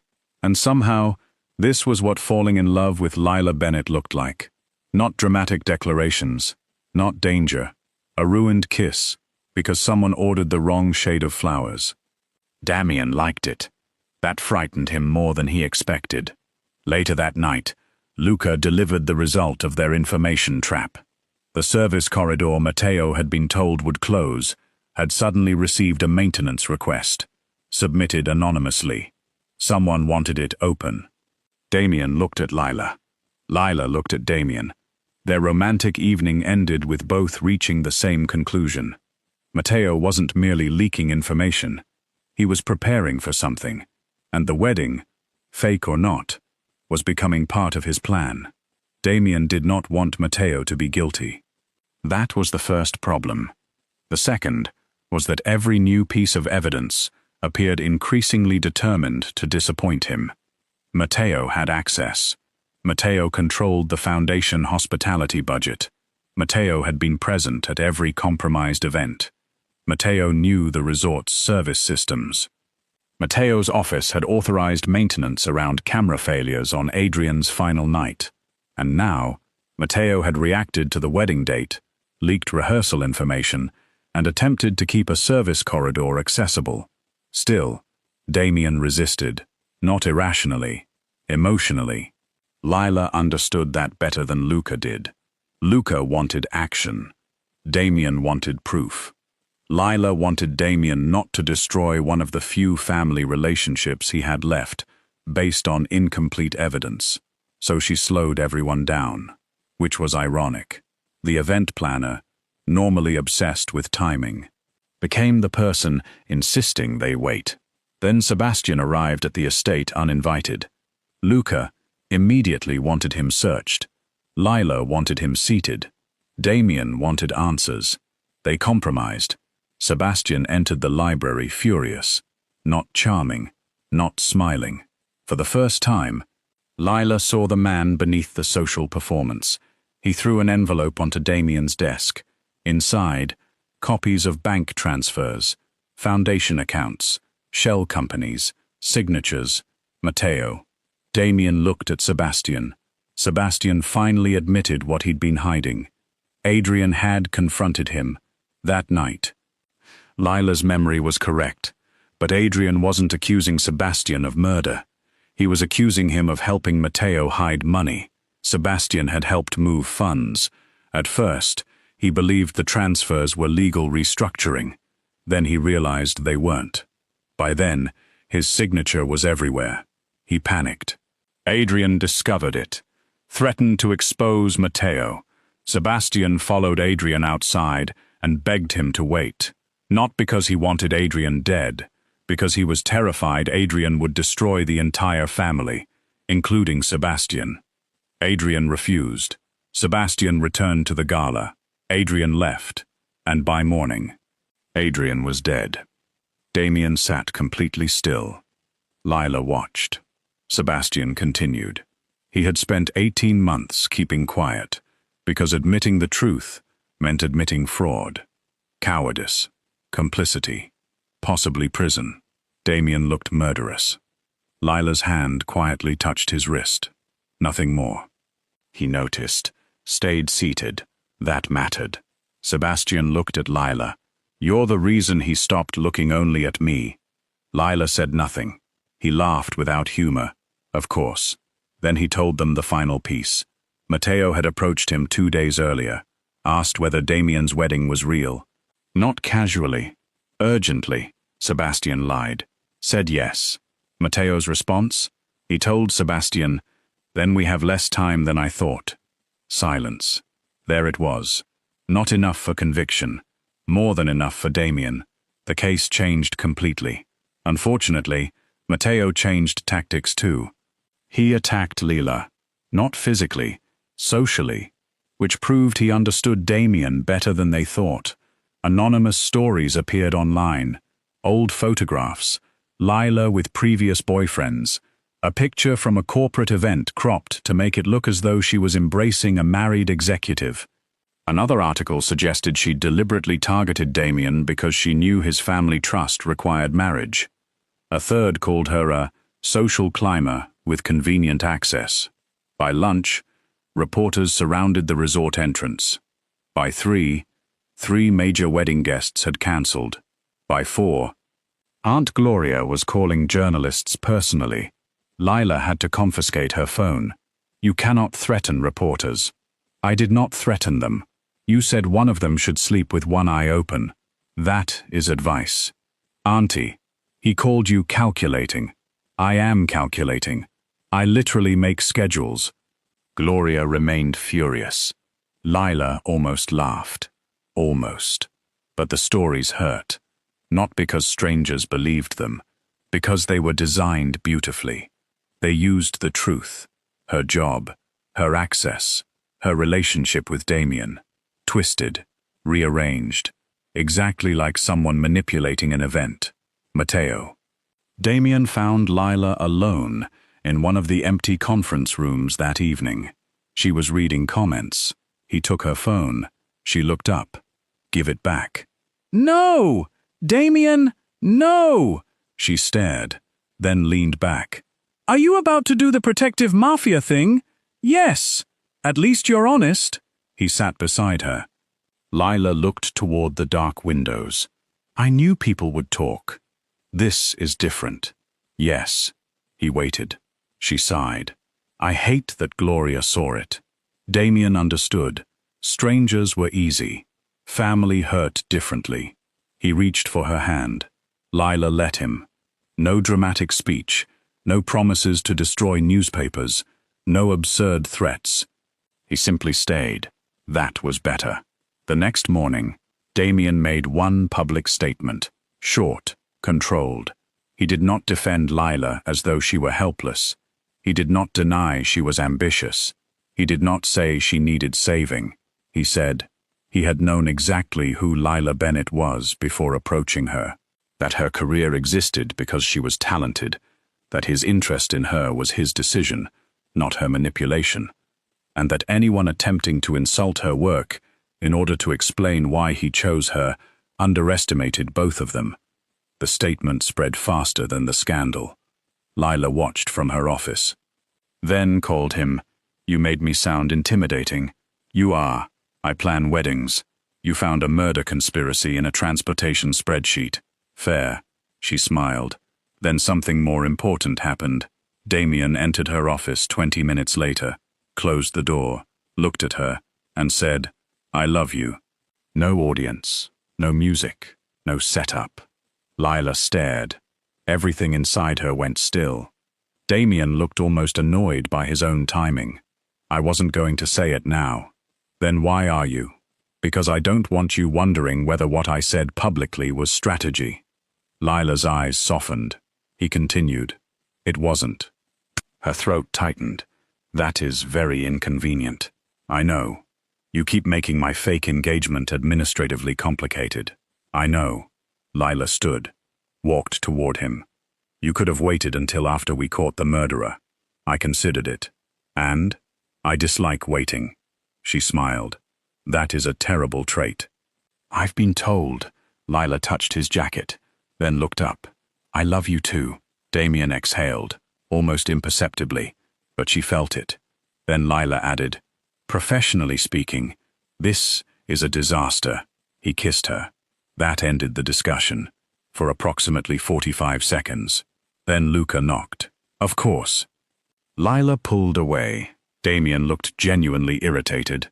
Luca entered, paused, saw them, looked at the door, considered leaving, did not. "Should I come back?" "Yes," Damien said. "No," Lila said at the same time. Damien looked at her. She shrugged. "Murder before romance. I disagree with that ordering." Luca stared at both. "I have information." That restored seriousness. Matteo had just authorized a private employee to access Damien's wedding suite, using an outdated maintenance credential. The employee would arrive the morning before the ceremony. Lila's mind moved immediately. The service corridor, the fake maintenance request, the altered access. Matteo wasn't trying to attack the ceremony. He wanted access to Damien's private suite. Why?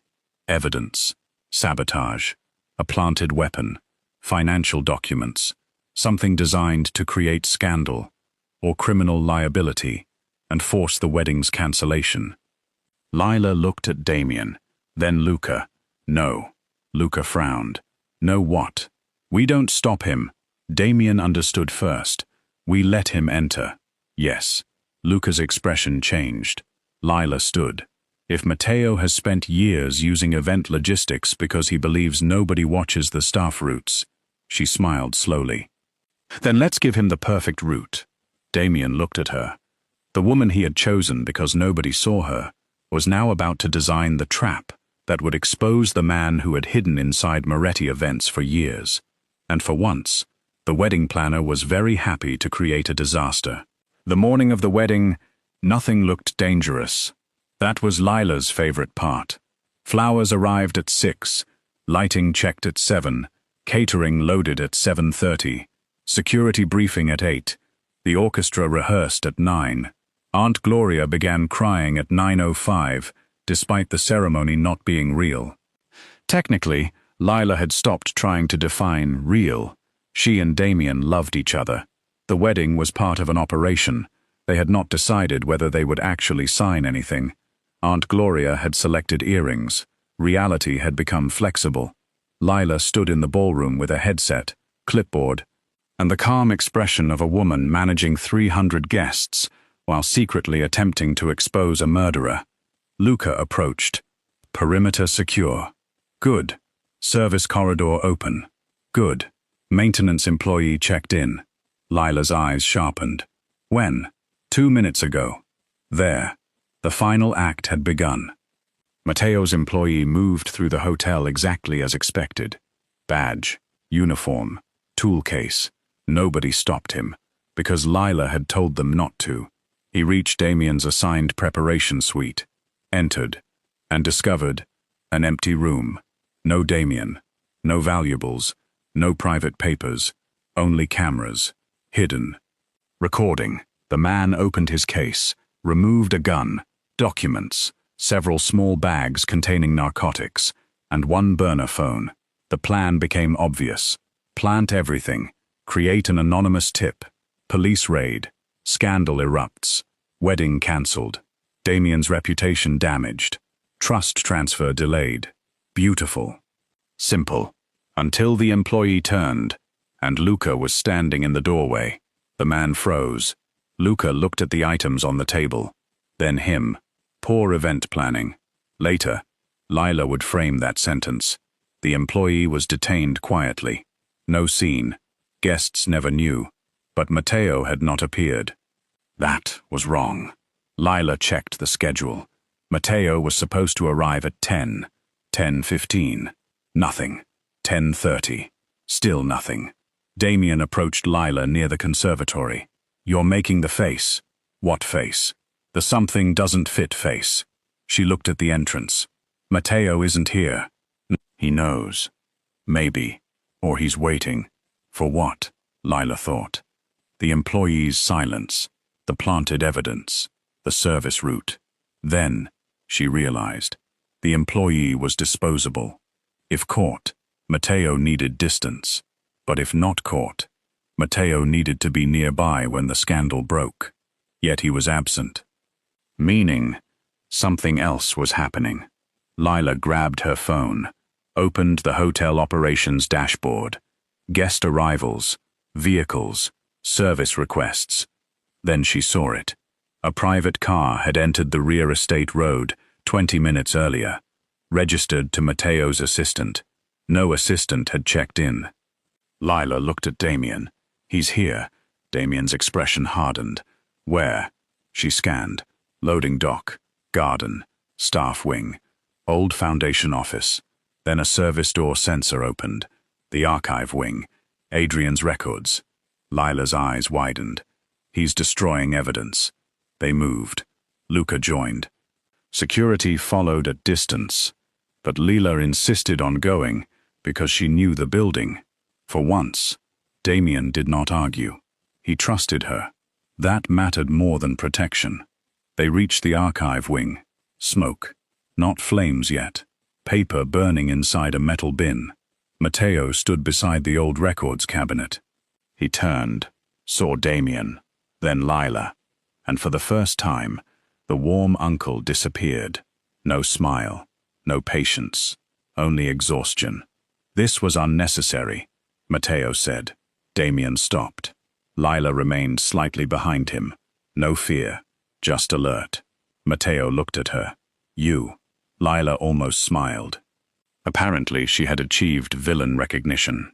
You were supposed to be temporary. Damien's voice went cold. She isn't. Matteo laughed bitterly. That is exactly the problem. The confession came slowly. Not because they tortured it out of him. Because Matteo believed too much had already collapsed. Adrian had discovered the fraud. Millions moved through foundation accounts. Hospitality contracts inflated. Private meetings arranged through Moretti hotels. Blackmail. Bribery. Money laundering hidden inside legitimate event expenses. Adrian intended to expose him. Matteo could not allow it. So he altered the transportation schedule, disabled the camera, moved Adrian's car, had someone tamper with the brakes. Sebastian became the perfect distraction because his fingerprints were already on the money transfers. Damien had spent 18 months chasing the nephew Matteo knew looked guilty. It had almost worked, until Lila.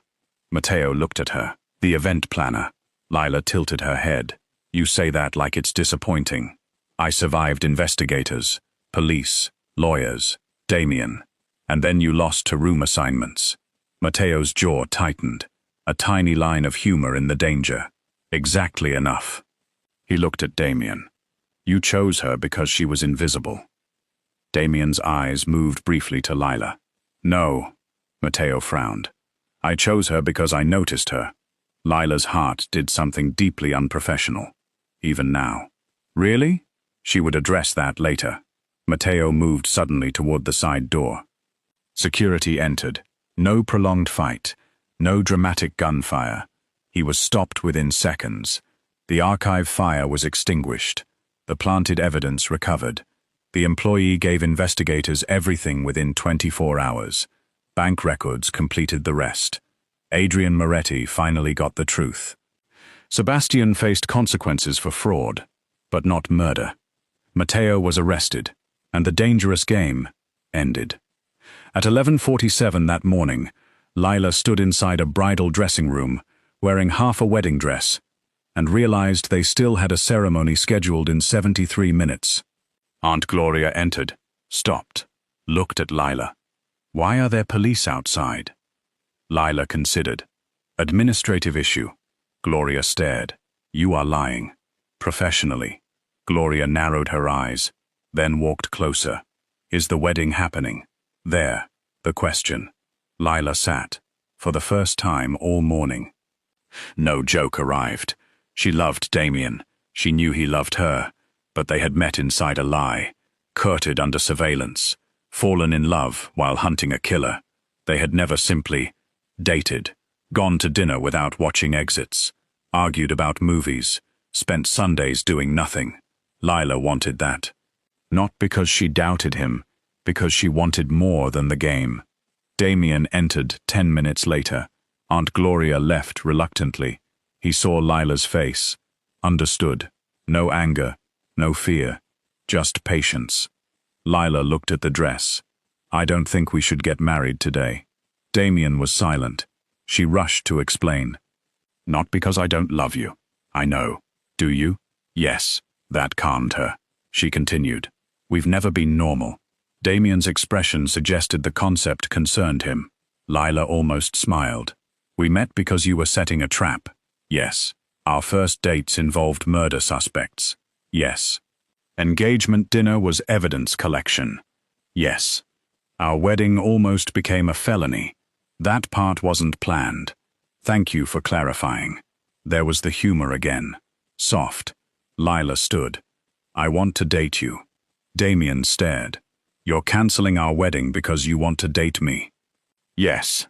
This is inefficient. Lila laughed. Exactly why you need it.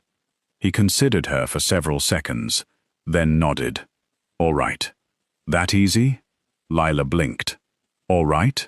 You want normal? Yes. We'll do normal. Do you know how? Damien looked mildly offended. I can learn. That was possibly the most romantic thing he'd ever said. They cancelled the ceremony.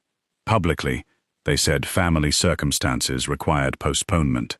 Aunt Gloria took it surprisingly well, for approximately 6 minutes. Then she demanded a future date. Lila fled, and Damien Moretti began dating. Actually dating. It was a disaster. A beautiful disaster. His first attempt at ordinary dinner involved buying out an entire restaurant. Lila arrived. Looked around. Empty. Where is everyone? Privacy. That is not normal. It is for me. We are practicing normal. Damien frowned. Lila made him reopen half the tables. He hated it. She loved it. On their second date, he sent 3 vehicles. Lila took a taxi. Damien stared when she arrived. Where is the driver? At my apartment, wondering where I am. Why? 1 car is normal. I disagree. Exactly. Third date. Private orchestra. No. Why? We're eating pasta. They play well. Damien. The orchestra left. 1 violinist looked disappointed. Lila tipped him. 4th date. Movie theater. Damien rented only 6 seats around them. Progress. 5th date. Lila planned nothing. They stayed home. Cooked. Damien chopped vegetables with alarming precision.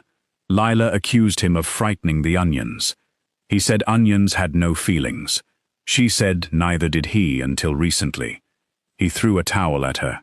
She laughed so hard she nearly dropped the sauce. That was normal. And Damien discovered he loved it. No danger. No strategy, no role to perform.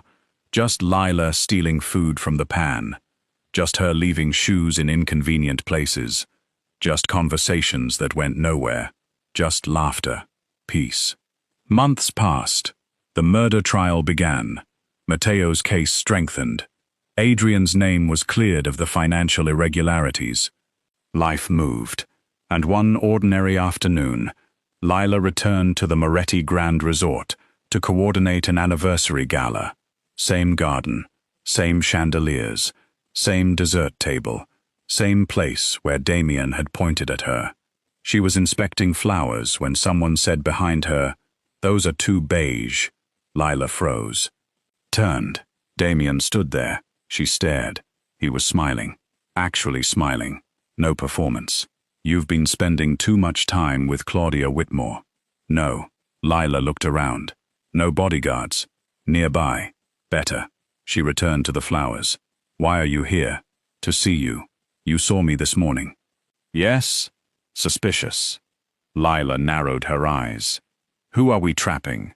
Nobody. Is Sebastian in trouble? No. Mateo escape? No. Financial crisis? No. Then this feels irresponsible. Damien laughed, then looked toward the dessert table. Raspberry cheesecake. Of course. He picked up one, walked toward her. Lila looked at the dessert, then him. No. His eyebrows rose. You are not recreating our first meeting with pastry. I am. That is dangerously sentimental. I've been told I secretly own peacocks. Lila laughed. The stupid peacock story had survived. People still believed it. Damien held out the cheesecake. She took it. Then he reached into his jacket. Lila stopped chewing. Her eyes widened. No. Damien went down on one knee. The event staff nearby noticed, then froze. Lila looked around. Oh, absolutely not. Everyone keep working. Nobody worked. Nobody even pretended. Damien looked up at her. Months ago, he had chosen her because she was useful, because nobody watched her, because he needed someone outside his world. Or so he had told himself. Now, he knew better. He had noticed her before the plan fully formed. The woman fixing problems nobody else saw. The woman who refused to be impressed by wealth. The woman who understood rooms, people, timing, and eventually, him. Damien opened the ring box. No gigantic diamond designed to guide aircraft. Lila had taught him something. Elegant, beautiful. Her, he said. I don't need a fiancé. Lila's eyes filled. I don't need an investigator. A few staff members were openly crying now. Traitors. I don't need anyone to help me catch a murderer. He smiled. I need you when absolutely nothing is happening. That did it. Lila laughed through tears, because that was the answer she had wanted, without ever asking. Danger had ended. The game had ended. And he still wanted her. Not because she saved him. Not because she was useful. Because ordinary life was better with her in it. Lila nodded. Yes. The garden erupted. She immediately pointed at the staff. I said keep working. Nobody listened. Damien stood. Lila looked down at the cheesecake, then at him. So you really weren't pointing at this? Damien shook his head. No. Still seems possible. He pulled her closer. I was always pointing at you. Then he kissed her. And this time, no florist called. No microphone screamed. No waiter dropped anything. Almost. Behind them, someone knocked over a tray. Lila pulled away, looked toward the sound. Damien caught her face gently. No, but someone else can handle it. Lila stared. The tray remained on the floor. A supervisor rushed over. Everything survived. Lila slowly looked back at Damien. He smiled. She smiled too. Progress. 6 months later, they finally did it properly. No trap. No hidden cameras. No murder suspects. No fake evidence. No strategic trust deadline. Just a wedding. Lila planned almost none of it. That was Damien's condition. She was the bride. For once. Somebody else worried about chairs. Somebody else checked candles. Somebody else panicked when a florist arrived late. Lila sat upstairs with Aunt Gloria, who had been crying since breakfast. You'll ruin your makeup. I waited 29 years for this. You did not start when I was born. I knew you would be difficult. Lila laughed. Gloria fastened the pearl earrings she'd tried to force on her months earlier. Then she looked at Lila. Beautiful. Curvy. Happy. Not transformed. Not rescued. Still Lila. The same woman who could run a ballroom while eating cheesecake. Downstairs. Damien waited. Luca stood beside him. Serious. Mostly. Lila had eventually discovered the wine cellar story. Luca still blamed Damien. Their friendship survived. Sebastian attended quietly after making substantial amends and cooperating fully in Matteo's trial. No easy absolution, but a beginning. When the music started, Damien looked toward the doors. And there she was, Lila, walking toward him. No performance, no one to convince, no dangerous game. Damien smiled, before she even reached him. A real smile. Aunt Gloria saw it. Immediately whispered too loudly, I knew he could. Half the front row laughed. Lila heard. Of course she did. She looked at Damien. He looked at her, and the ceremony began.